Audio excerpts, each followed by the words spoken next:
Alors, Jean-Pierre Joseph, vous êtes avocat français avec une spécialité en droit de la santé. Vous êtes notamment connu pour avoir remporté des victoires judiciaires dans la défense de parents qui ont été poursuivis pour non-vaccination de leur enfant. Vous êtes, dites-moi si je me trompe, vous êtes toujours doyen du barreau de Grenoble. Oui, oui, parce que personne ne m'a rattrapé.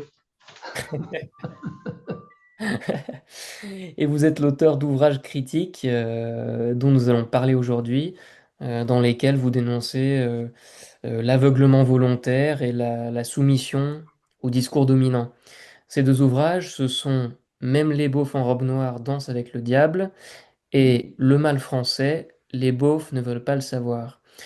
Alors, ces deux livres que les éditions Marcopiéteur ont eu l'honneur de publier récemment, on peut les qualifier de romans pamphlétaires, hein, c'est à la fois du roman et du pamphlet. Or, ce sont des livres bien avec lesquels il est impossible de s'ennuyer. Le style est mordant et caustique, les analyses sont fines.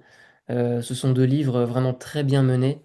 Et pour commencer, est-ce que vous pourriez nous dire tout simplement ce qui vous a motivé à les écrire? Qu'est-ce qui m'a motivé?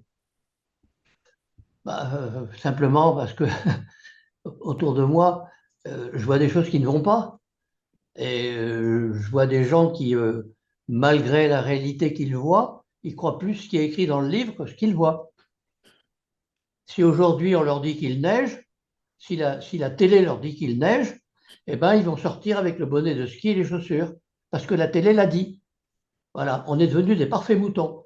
Et toutes les couches de la société sont comme ça, hein, y compris les grands intellectuels.